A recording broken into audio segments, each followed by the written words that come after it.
జగద్గురు శ్రీకృష్ణ పరబ్రహ్మణే నమః. శ్రీ శ్రీ శ్రీ విద్యాప్రకాశానందగిరి గురు పాదుకాభ్యాం నమః. శ్రీరామకృష్ణ గురు పాదుకాభ్యాం నమః. ప్రేమపూర్వక ఆత్మ నమస్కారములు. క్రిందిటి భాగములో భగవానుడు అర్జునుడికి తెలియచేస్తూ వేదముల్లో ఉండేటువంటి అర్థాన్ని ఏ విధంగా మనం అర్థం చేసుకోకుండా అపోహపడుతున్నామో, కొంతమంది ఎందుకు అందులో ఉండే కర్మకాండను మాత్రమే పట్టుకుని జ్ఞానాన్ని విడిచిపెడుతున్నారో తెలియజేశారు. కావున ఏమని చెప్తారు వాళ్ళు? ఆ విధంగా ఉండేవారు కోరికలతో మునిగి ఉంటారు, స్వర్గముల యందు వాంఛ కలిగి ఉంటారు. ఈ జన్మ కర్మ ఫలములను ప్రసాదించేటువంటి భోగైశ్వర్య లాభములకు ఉపకరించేటువంటి ఈ విధమైనటువంటి క్రియాకలాపములను వారు ప్రశంసిస్తూ ఉంటారు. అవే చాలా గొప్పవి అని చెప్తూ ఉంటారు. ఇలాంటి కర్మకాండనే ప్రోత్సహిస్తూ ఉంటారు. ఇలా చేస్తూ ఎన్నో రకాలైనటువంటి ఇక్కడ ఇహలోకములో భోగాలను అనుభవించండి, స్వర్గలోకంలో భోగాలను అనుభవించండి అని ఒక విధముగా జనులను భోగములందు ఆసక్తి కలిగే వారిగా మరుస్తారు. కానీ వాస్తవానికి మరి భగవానుడి యొక్క ఈ పరమాత్మ చెప్పిన ఈ జ్ఞానము యొక్క లక్ష్యము అదే లేదు కదా. మరి ఎందుకు మనము ఈ విధంగా వారిని తప్పుదారి పట్టిస్తున్నాము అనేది ఎవరికి వారమే ప్రశ్నించుకోవాలి. ముఖ్యంగా మహనీయులుగా ఉన్నటువంటి వారు ఎంతోమంది చేత పూజింపబడుతూ గౌరవింపబడుతూ ఉండే స్థానములో ఉన్నవారము అటువంటి వారు ఏదో విధంగా జనులకు ఉపయుక్తమైన మార్గాన్ని తెలియచేయాలి అనేది ఎవరికి వాళ్ళమే నిర్ణయించుకోగలిగి ఉండాలి. అలా ఉన్నప్పుడే పరమాత్మ యొక్క అనుగ్రహానికి మనము కూడా ఆ అనుగ్రహానికి అనుభూతికి మనం కూడా అర్హులమవుతామేమో. కనుకనే ఆ పరమాత్మ యొక్క అనుగ్రహమే నిజమైనటువంటి మనం పొందేటువంటి లాభం. అంతకు మించింది మరొక్కటి ఏమీ లేదు. ఆ అనుగ్రహానికి, పరమాత్మ ప్రశంసకి, ఆయన యొక్క ప్రియత్వానికి మనము అర్హతను సంపాదించగలిగితే చాలు, ఈ జన్మ ధన్యమే అవుతుంది. కావున ఎంతో కొంత జ్ఞానాన్ని మనం పొందుతూ ఆ జ్ఞానాన్ని ఇంకొద్ది 10 మందికి అందచేస్తూ ఏదో విధంగా ప్రతి ఒక్కరం కూడా అంతర్గతంగా జ్ఞానవంతులమై పరమాత్మ మార్గంలో పయనించడానికే అందరము కూడా ఒకరికొకరు సహకరించుకోవాలి అని ఇక్కడ విజ్ఞప్తి చేస్తున్నాం. అయితే పైపెచ్చు వారు చెప్పేటువంటి ఆ మాటలు ఎలా ఉంటాయి అంటే మోదుగు పుష్పాలు పువ్వులే ఉంటాయి, కానీ పండ్లు రావు, దాని నుంచి ఏ రకమైన ఫలం ఉండదు. కనిపించడానికి పువ్వు మాత్రము చాలా సుందరంగా ఉంటుందట, కానీ ఫలం మాత్రం ఉండదట. అలాంటి మోదుగు పుష్పాల వలె అన్నారు ఇక్కడ. ఆ విధంగా ఉంటాయి ఆ మాటలు. వినడానికి చాలా బాగుంటాయి, చూడడానికి వారు చేసే క్రియాకలాపాలు చాలా ఆకర్షణీయంగా ఉంటాయి, దానికి అందరూ ఆకర్షింపబడుతూ ఉంటారు. కానీ తీరా చూస్తే ఇన్ని రకాలుగా చేసినటువంటి ఈ యొక్క ప్రయత్నానికి అందరికీ కూడా సరైనటువంటి విధానం అక్కడ కలగదు. ఈ కష్టమంతా కూడా వ్యర్థమైపోతూ ఉంటుంది. కనుక అటువంటి వారిని కూడా సన్మార్గగాములుగా చేసే ప్రయత్నం చేయాలి అని భగవానుడు అటువంటి విధానాన్ని కూడా తెలియచేశారు ఇక్కడ. ఎందుకంటే మంచి చెడ్డ రెండూ తెలుసుకోవాలి. ఒక మంచి మార్గములో వెళ్ళాలి అంటే వెళ్ళకూడని మార్గం కూడా మనకి తెలియాలి. కనుకనే భగవానుడు ఇక్కడ ఈ విధంగా కర్మాసక్తుల గురించి 3 శ్లోకాల ద్వారా వివరించి ఈ యొక్క లోకానికి అందించారు. కనుక ఆ విధంగా మనం ఉండకూడదు. ఎంతసేపు ఇక్కడ దేనికి అంటే పరమాత్మ యొక్క విధానములో అడ్డుగా వచ్చేటువంటి భౌతిక వాంఛల్ని ఇంకా మనమే ప్రేరేపణ చేస్తే ఒక విధంగా మనమే వారికి అడ్డుపడుతున్నామేమో పరమాత్మ మార్గములో అనేది గమనించుకుని చేయగలిగినంత సహాయం మనం ఇతరులకి అందిస్తూ, నిజమైనటువంటి సహాయం ఏమిటి అంటే జ్ఞానాన్ని అందించడమే. అన్ని దానముల కంటే అన్నదానము గొప్పది అన్నారు.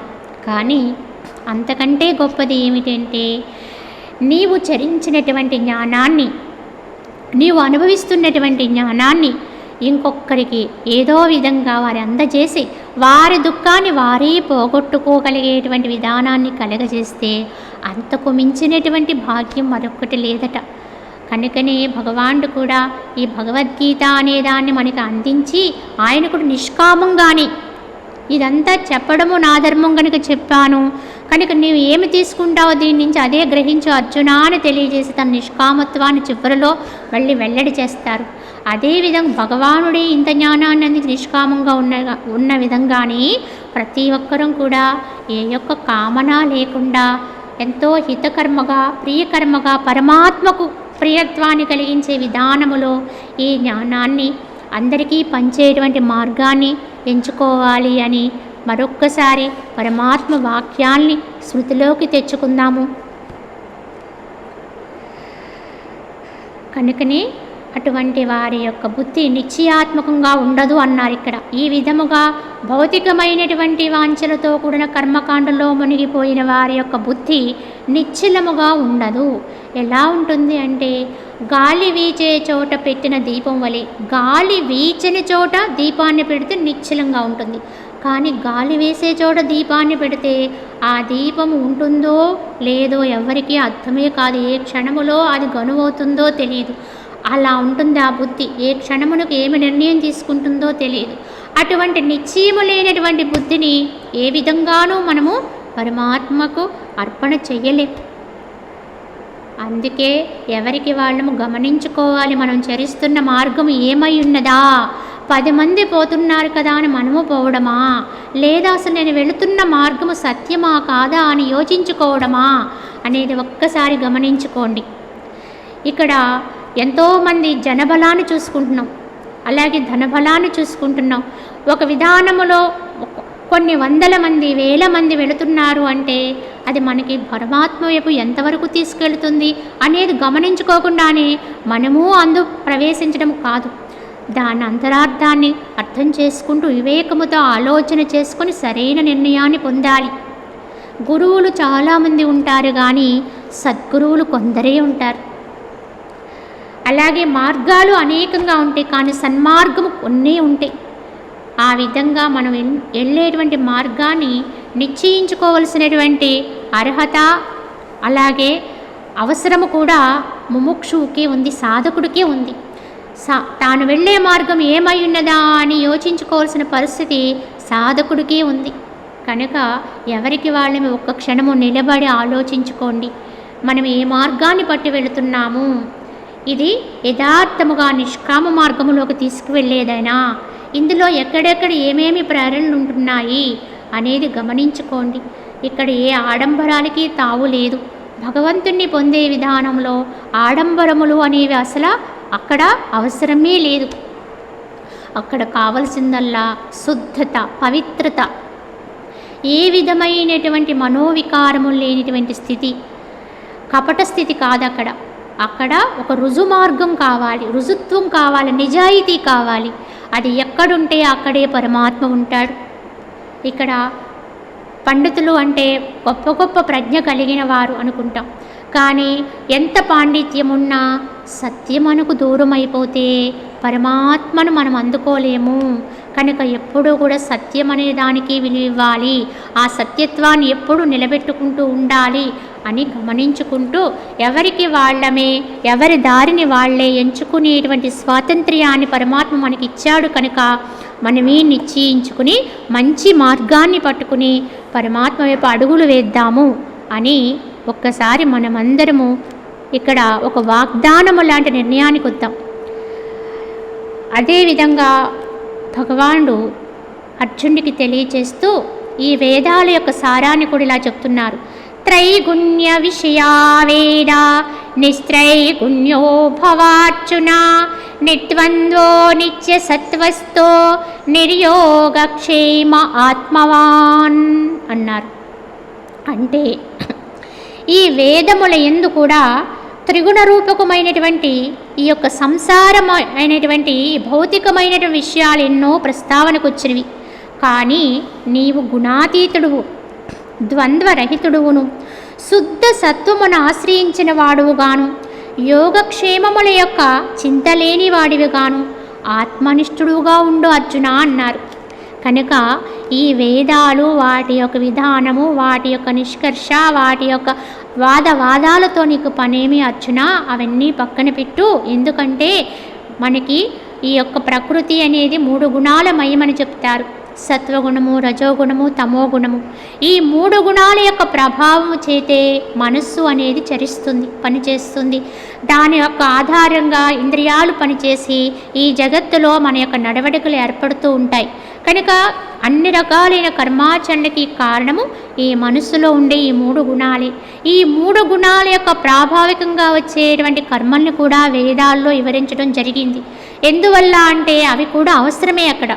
ఎందుకంటే ఏమీ తెలియని వాడికి ప్రారంభములో వాటి యొక్క ఆవశ్యకత ఉంది కనుక ఏ విధముగా తమో గుణాన్ని, రజోగుణాన్ని పక్కకు నెట్టి సత్వగుణాన్ని ఆశ్రయించాలో తెలియాలి కనుక అవన్నీ కూడా వేదాల్లో కూర్చారు. కానీ అక్కడతో ఆగిపోమ్మని కాదు, అక్కడి నుంచి ఎంతో ముందుకు వెళ్ళి జ్ఞానాన్ని అభ్యాసం చేయాలి. అయితే ఈ త్రిగుణాత్మకమైనటువంటి ఇవన్నీ కూడా వేదాల్లో కూడా ఈ గుణముతో ఆ కర్మ చెయ్యి, ఆ విధమైన ఫలితమును పొందు అని కొంత సంసారిక మార్గాన్ని తెలియచేయడం నిజమే. కానీ అర్జున, నువ్వు మాత్రం ఎలా ఉండాలి? గుణాతీతుడుగా, అంటే ఏ గుణము లేనివాడివిగా అన్నారు. అంటే పరమాత్మని పొందే విధానములో ఎలా అయితే తమోగుణము, రజోగుణము వర్జితం అంటే ఉండకూడనివో, అలాగే సత్వగుణం కూడా కొంత స్థాయికి వెళ్ళేటప్పటికి అడ్డుగానే ఉంటుంది. ఎందుకంటే గుణము అనేది ఉన్నంత వరకు కూడా మనస్సు అనేది ఉంటుంది. మనస్సు అనేది ఉన్నంత వరకు కూడా పరమాత్మ యొక్క అనుభూతి లభ్యము కాదు.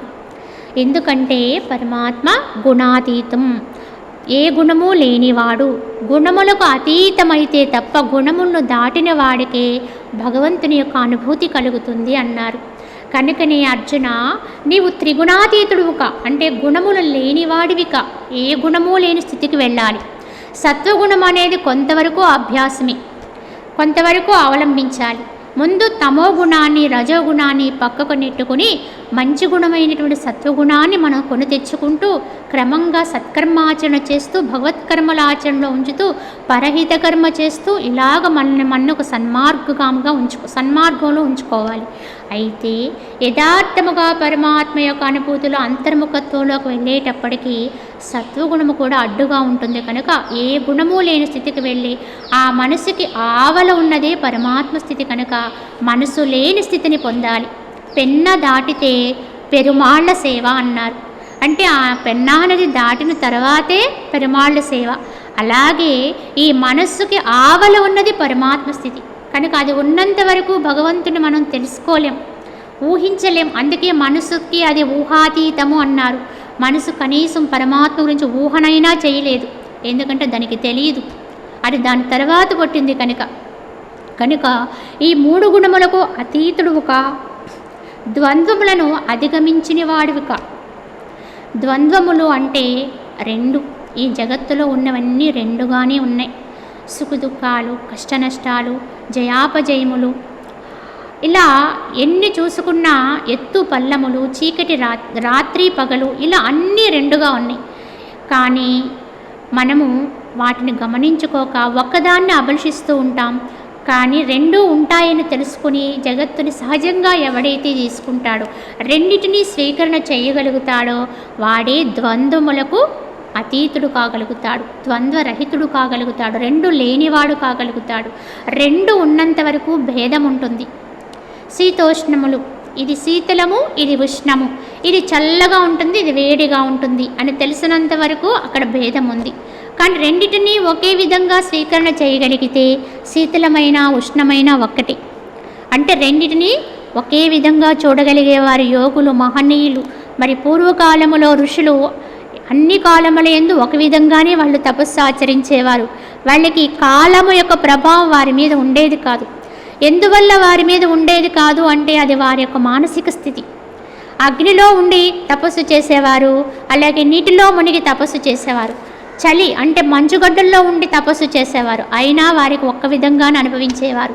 దేహం అనే స్థితికి అతీతులుగా ఉండేవారు. కావున ఈ ద్వంద్వములనేవి ఉన్నంత వరకు భేదం ఉంటుంది. అర్జున, నీవు గుణాల్ని దాటాలి, అలాగే ద్వంద్వములకు అతీతుడు కావాలి. మరి దేని యందు ఆశ్రయించాలి అంటే శుద్ధ సత్వమైనటువంటి పరమాత్మ, అంటే నా యందే ఆశ్రయించిన వాడుగా.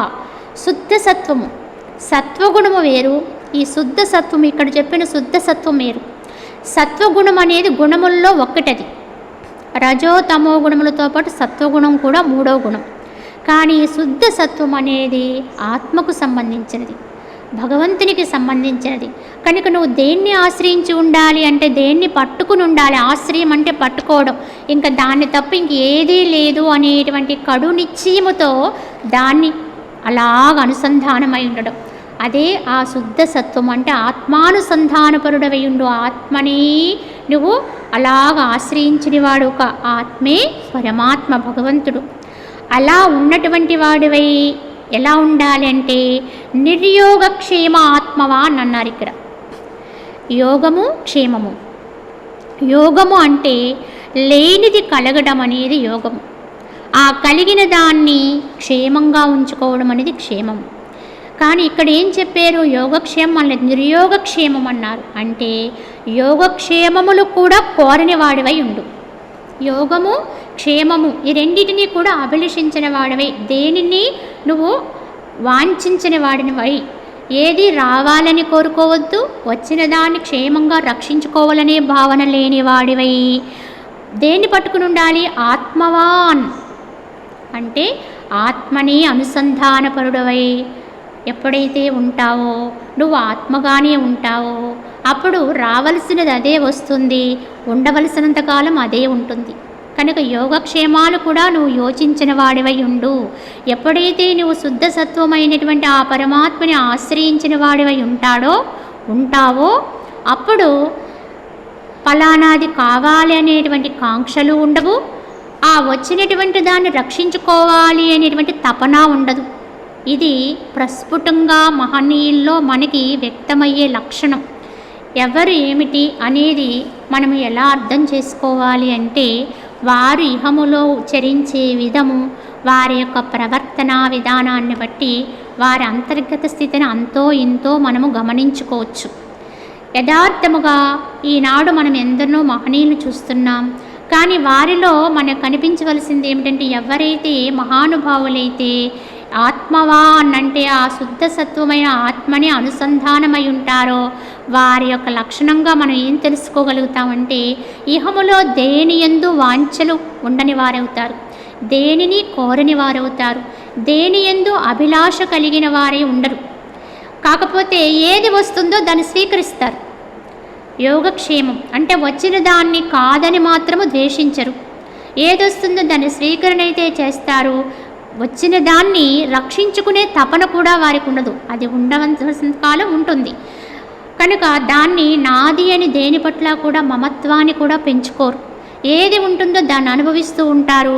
కానీ అది దూరమైన నాడు ఏ విధంగానూ విలపించరు. ఈ రెండు లక్షణాలు కూడా ఎవరిలో అయితే ఉంటాయో గౌరవము అగౌరవము అంటే ఎవరైనా గౌరవిస్తే అప్పటికి దాని స్వీకరణ అంటే అలా ఉంటారంతే. కానీ వెనువెంటనే ఒక దూషణం వచ్చిందనుకోండి దానికి విలపించరు. ఎందుకంటే వచ్చిన గౌరవాన్ని రక్షించుకోవాలనేటువంటి తపన వారిలో ఉండదు. ఈ గౌరవాన్ని ఇలాగే కాపాడుకోవాలి అనే తపన ఉందనుకోండి, ఆ గౌరవాన్ని ఆ మర్యాదని లేదా ఆ పదవిని లేదా ఆ కీర్తిని కాపాడుకోవడం కోసం తప్పకుండా మనము మళ్ళీ అడ్డదారులు తొక్కాలి, ఎవరెవరికో లోబడాలి.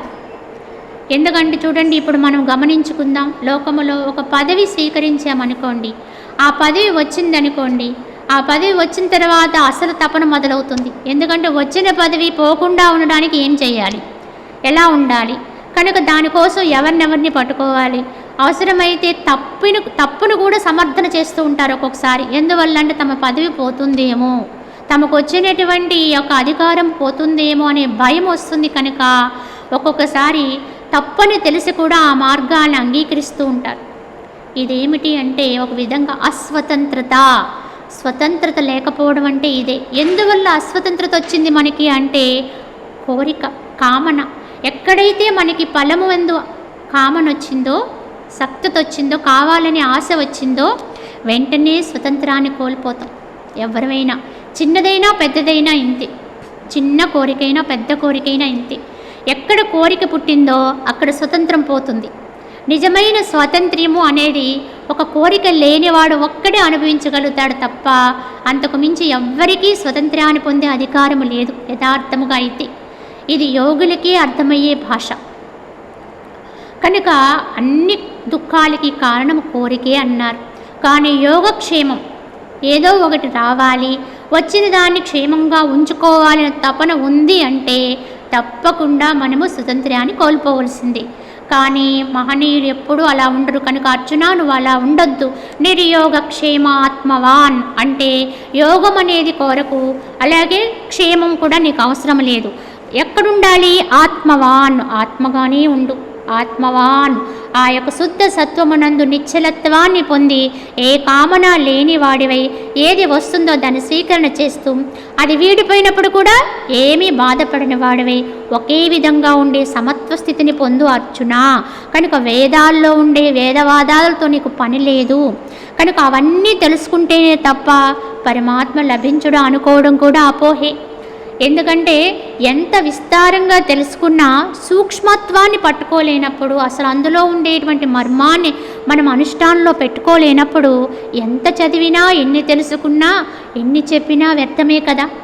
కనుక ఇన్ని తర్క వితర్కములతో పనేముంది? మా భాష గొప్పది, మా మతం గొప్పది అని ఒకరినొకరు తర్కించుకోవడం కంటే కూడా భగవంతుణ్ణి పొందడానికి అసలు పట్టుకోవాల్సింది ఏమై ఉన్నది? అది చాలా సూక్ష్మమై ఉన్నది. ఏ భాష అయినా ఏ మతమైనా చెప్పేది అదే. అదే నీ యొక్క శుద్ధమైనటువంటి చిత్తాన్ని పరమాత్మకు అర్పించు, సమత్వ స్థితిని పొందనే చెబుతుంది. దాన్ని అనుష్ఠానంలో పెట్టలేనప్పుడు ఎన్ని తెలుసుకున్నా వృధాయే. కనుక అర్జున నీకు అవన్నీ ఎందుకు, నువ్వు ఇలా ఉండు. కనుక యోగక్షేమముల యందు సక్తత లేని వాడి ఆత్మ యందు స్థితత్వాన్ని పెంపొందించుకో అని అర్జునుడికి చెప్తున్నారు. అదే మనందరము ఆచరించదగినటువంటి విధానం కూడా అదై ఉన్నదనే మనము గమనించుకోవాలి. మరికొంత తెలియచేస్తూ యావానత్త ఉదపానే సర్వత సంప్లుతోదకే తావాన్ సర్వేషు వేదేషు బ్రాహ్మణస్య విజానతః అన్నారు. అంటే చిన్న చిన్న జలధారల వల్ల కలిగే ప్రయోజనములు ఎన్నియో పెద్ద పెద్ద జలావన్నమునందు సిద్ధించినట్లుగా సమస్త వేదముల్లో చెప్పబడినటువంటి కామ్య కర్మ ఫలములన్నీ ఒక్క బ్రహ్మజ్ఞాని యందు అంతర్భుక్తములై కలిసిపోయినవి అన్నారు. అంటే చూడండి, చిన్న చిన్న జలధారలు మనం చూస్తూ ఉంటాం. మనకి అక్కడక్కడ చిన్న చిన్న విధానాల్లో మనకి ఈ జలాన్ని తీసుకోవడానికి ఉపయోగపడేటువంటి ఆధారాలు ఎన్నో ఉంటాయి. ఇంట్లో బావులు ఉంటాయి, లేకపోతే బోరులు ఉంటాయి, లేకపోతే పక్కన ఏవో చిన్న చిన్న కాలువలు ఉన్నాయి, ఇంకేవో ఉన్నాయి. వాటి నుంచి మనం నీటిని సేకరించుకొని మనం పనులు చేసుకుంటూ ఉంటాం. కానీ ఈ అన్నింటి ద్వారా పొందేటువంటి ఇన్ని పనులు కూడా ఒక పెద్ద జలాశయములో అంతర్భూతమైపోయి ఉంటుంది. అంటే ఆ పెద్ద జలాశయములో ఇన్నింటి ద్వారా పొందిన ఫలములన్నీ ఆ ఒక్కదానితోనే తీర్చుకోవచ్చు. ఇన్ని అవసరము లేదు. ఒక 1000 రూపాయలు మన దగ్గర ఉన్నాయి అంటే అందులో ఒక రూపాయి కూడా అందులో ఇమిడిపోయే ఉంటుంది.